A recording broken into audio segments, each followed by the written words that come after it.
Hello friends. तो आज जो मैं वीडियो बना रहा हूँ ये फ्यूचर जनरेशन के लिए बना रहा हूँ।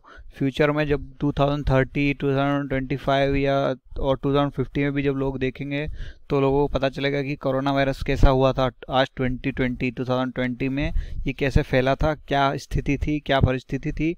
उसके लिए मैं आने वाले जनरेशन के लिए बना रहा हूँ ताकि हो सकता है रिसर्च का टॉपिक भी बन जाए आपके लिए। उस टाइम पे आपको डेटा ज़्यादा नहीं मिलेगा, लेकिन इस टाइम ये सारे रिजल्ट गूगल से हो सकता है रिमूव हो जाएं, लेकिन मैं आपको अभी बता रहा हूँ कि क्या क्या सिचुएशन थी। चाइना में कोरोना वायरस की शुरुआत चाइना में हुई थी दिसंबर से 2019 से। चाइना में आप गूगल पे सर्च कर लेंगे उस टाइम पे। मैं अभी का करंट सर्च रिजल्ट आपको बता रहा हूँ कि चाइना कोरोना वायरस स्टार्ट कैसे हुआ था। तो कोरोना वायरस जो है स्टार्ट हुआ था चाइना में 2019-30। इस समय का विकिपीडिया का मैं आपको बता रहा हूँ क्या रिजल्ट्स थे। 2019-20 में ये हुआ था, चाइना में सबसे पहले फैला था और 2000 प्लस कंफर्म केसेस मिले। फिर धीरे धीरे 500 से 2000 केस मिले, राइट।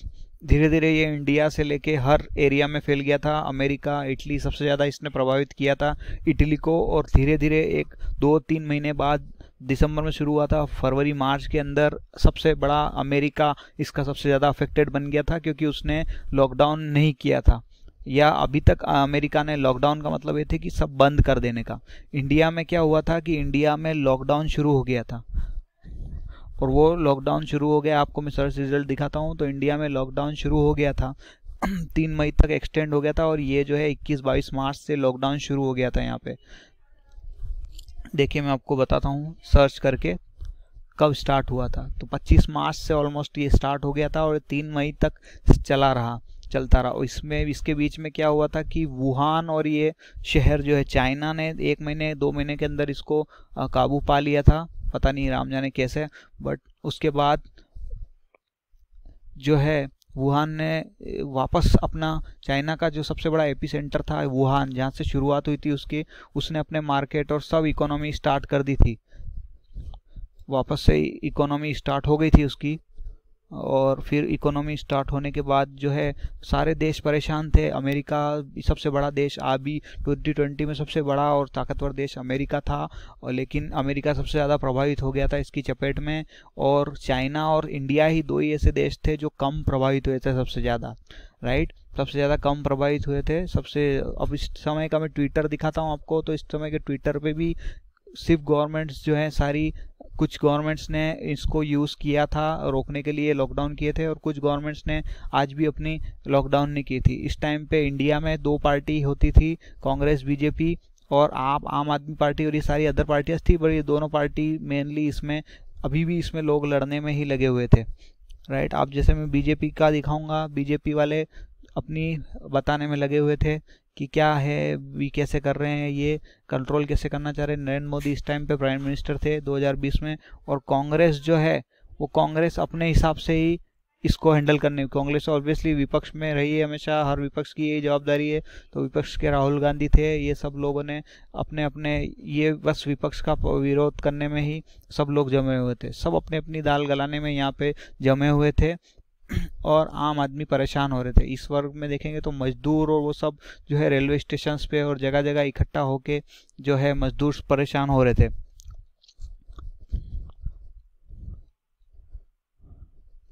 सारे मजदूर और वो सब जो है इस तरह से आप देखेंगे ना यहाँ रिजल्ट में, तो इस तरह से लोग गैदरिंग हो रहे थे रेलवे स्टेशनों पे और सब जगह से। कोरोना फैलने के बाद भी लोग फैल रहे थे। उस टाइम पे तबलीगी जमात का केस सबसे बड़ा आया था यहाँ पे। सबसे ज़्यादा जो है मरकज़, तबलीगी जमात में जो मरकज़ बोलते हैं, मरकज़ जिसको बोलते हैं, निज़ामुद्दीन मरकज़ की गैदरिंग हुई थी इसमें, इस बिल्डिंग में, दिल्ली में है ये। तो इस वजह से सबसे ज़्यादा जो केसेस वाले, ये मौलाना साद जो है इसके अंडर में 1400 लोग, आई थिंक 2300 लोग यहाँ पे थे। और इन लोगों की वजह से भी जो है इनको मना किया था, फिर भी ये लोग वहाँ थे। किस अंदेशे से थे पता नहीं, बट इन लोगों की वजह से भी जो है ज़्यादा फैला था। इंडिया में कंट्रोल्ड ही था कोरोना, लेकिन जब ये लोग मिले 1400 से 2000 लोग, और ये लोग पूरे भारत में ट्रेवल किया इन लोगों ने, विदेशी लोग में भी इनमें थे। तो इस चक्कर में क्या हुआ कि सारे इंडिया में ये फैल गया था। सारे इंडिया में फैल गया था। फिर अलग अलग सारे पत्रकार जो है, सारे पत्रकार अपने अपने लेवल पे जो है इसमें वो रिपोर्टिंग कर रहे थे। कई सारे बड़े बड़े रिपोर्टर्स जो इसमें थे वो रिपोर्टिंग कर रहे थे। इंडिया में भी कई सारे रिपोर्टर्स है, सुधीर चौधरी है, अदर न्यूज़ चैनल के, वो सब भी रिपोर्टिंग कर रहे थे। कई चैनल्स तो काफ़ी डरा रहे थे इसमें, और कई चैनल जो हैं कुछ पॉजिटिव दे रहे थे, राइट। और इस समय भी यहाँ पे हिंदू मुस्लिम के लफड़े ज़्यादा चलने लगे थे, क्योंकि तबलीगी जमात मरकज़ की वजह से ज़्यादा लोग फैले थे, तो देश में गुस्सा था, क्योंकि सारे लोग लॉकडाउन में थे और ये लोग ही मान नहीं रहे थे। ये लोग ही जो है तब भी नमाज़ पढ़ने जा रहे थे, ये के बड़े बड़े हो ग्रुप में नमाज़ पढ़ रहे थे। और उस चक्कर में क्या हो रहा था कि ये जो है कोरोना ज़्यादा से ज़्यादा फैलने के लिए इस तबलीगी जमात को ही सबसे ज़्यादा जिम्मेदार माना गया था इस टाइम पे। इसके पीछे की स्टोरी क्या थी हमें पता नहीं, इनका इंटेंशनली था कि नहीं था, लेकिन ये इनकी वजह से तबलीगी जमात को सबसे ज़्यादा इसका माना गया था। ये देखिए, इन और जमात के लोगों पे वो भी हुआ था, कई सारे चार्जेस भी लगाए गए थे। रासुका, राष्ट्रीय सुरक्षा रिलेटेड जो धाराएं वो भी लगाई गई थी, 144 भी लगाई गई थी।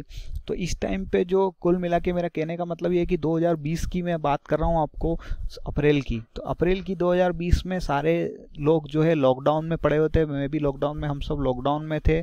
कई लोग इसका पालन नहीं कर रहे थे और कई लोग इसका पालन कर रहे थे। जो लोग पालन कर रहे थे उसकी वजह से कम फैल रहा था, जो लोग जो पालन नहीं कर रहे थे जगह जगह जाके इसको फैला रहे थे, उन लोगों के लिए। और कुछ ऐसे केसेस भी आए जिनमें लोग एक दूसरे के ऊपर थूक रहे थे, ये लोग एक दूसरे के ऊपर थूक के और सब कर रहे थे, तो उस टाइप के सारे केसेस इसमें आए थे यहाँ पे। तो ये सारा जो मामला है, और इसमें हाँ, इसमें सबसे बड़ी बात हुई कि WHO की भूमिका भी निभाई गई। WHO यहाँ पे करप्ट दिखाया गया, कि WHO चाइना सेंट्रिक बताया गया WHO को, कि चाइना में जब फैला तो WHO ने क्यों इसकी रोक नहीं की। तो इसमें सबसे ज़्यादा जो है WHO को चाइना सेंट्रिक माना गया और अमेरिका ने फंड रोक दिया। ये इस समय डोनाल्ड ट्रंप इसके प्रधानमंत्री, राष्ट्रपति थे सॉरी, और ये जो है टेड्रोस इसके चेयरमैन थे WHO के। तो अमेरिका ने अपना फंड रोक दिया था WHO से, और कई सारे क्वेश्चंस पूछे थे WHO से कि आपने क्यों समय पे नहीं दिखाया, और सारी चीज़ें बताने के लिए जो इल्ज़ाम लगे थे WHO पे। तो इस टाइम पे WHO ने भी अपनी जिम्मेदारी नहीं निभाई थी, और WHO जो बड़ी ऑर्गेनाइजेशन है, पूरे वर्ल्ड का जिम्मा उसके ऊपर है, उसने भी अपनी जिम्मेदारी इसमें नहीं निभाई थी और चाइना का ही सपोर्ट किया था। हो सकता है ये चाइना की चाल हो या कुछ भी, क्योंकि चाइना इस टाइम पे ऐसा गया, बताया गया कि चाइना के वुहान, जहाँ से वुहान से शंघाई, जो उसकी डिस्टेंस कितनी है मैं आपको दिखा रहा हूँ। वुहान से शंघाई की डिस्टेंस 839 किलोमीटर है, वहाँ भी ये नहीं फैल पाया। और वुहान से जो इटली है वहाँ पे ये पहुँच गया। तो ये बहुत 8000 किलोमीटर पहुँच गया, लेकिन 800 किलोमीटर तक नहीं पहुँच पाया। तो ये सबसे बड़ी इसकी चुनौती थी। सब लोगों को डाउटफुल यही था कि चाइना ने ही ये जानबूझ के किया है, चाइना ने अपने लोग फैलाए थे। और चाइनीज़ लोग अदर कंट्रीज़ में हग मूवमेंट चला रहे थे। सबसे पहले फैलने से पहले चाइनीज़ ने हग मूवमेंट चलाया कि हग मी, आओ हग मी, हग मी। तो ये जो हग मूवमेंट चलाया कुछ टाइम पे, जब कोरोना हेवीली फैला नहीं था, उस समय पे हग मूवमेंट चलाया था चाइना ने, जिसमें ये सुंदर सुंदर लड़कियों बोल रही थी कि हग करो, हमें हग करो, हम में कोई वायरस नहीं है, ऐसे करके हग कर रहे थे। और इटली के लोगों ने सबसे ज़्यादा इन लड़कियों को हग किया था, और हग करने के कारण ये इटली में सबसे ज़्यादा फैला था। तो ये शायद जीती जाती चाल भी लगती है चाइना की, कि चाइना ने जो है सब जानबूझ के इटली में ये फैलाया, और इन लड़कियों को सपोर्ट में जानबूझ के ये फैलाया, और ये फैला उसके चक्कर में, राइट। तो ये एक जीती जाती चाल थी कि इस तरह से 2 महीने पहले 3 महीने पहले किया, लोगों को 2020 में हग मूवमेंट और ये सब चलवाएं, और उसके बाद जो है इटली में सबसे ज़्यादा फैला। और फिर इटली के थ्रू जहाँ जहाँ भी पहुँचे लोग, वहाँ सब जगह ये फैल गया। इस टाइम पे जो है सारी फ्लाइट्स बंद हैं, इस टाइम पे सारे बसेस ट्रांसपोर्ट बंद है, हर स्टेट की ट्रांसपोर्ट वो सब बंद है इंडिया के लेवल पे। अदर देशों में भी जो है लॉकडाउन ऐसे ही फॉलो हो रहा है, कुछ देशों में नहीं हो रहा है, वहाँ पे ज़्यादा फैल रहा है। अभी अमेरिका सबसे ज़्यादा इसका बन गया था।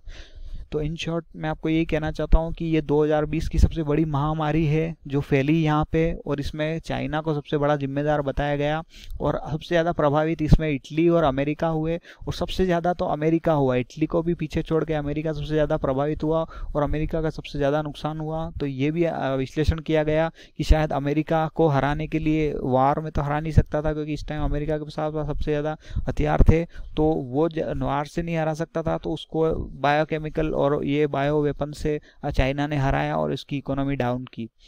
तो यही इसका मैं एनालिसिस आपको करके दे रहा हूँ। ये फ्यूचर में आप लोगों को, जब आप ये वीडियो देख रहे होंगे, तब आपको बहुत काम देगा क्या हुआ था उस टाइम सिचुएशन, क्योंकि सारे रिकॉर्ड्स बदल सकते हैं, सर्वर फुल हो सकते हैं, लेकिन ये वीडियो आपके पास रहेगा। थैंक्स।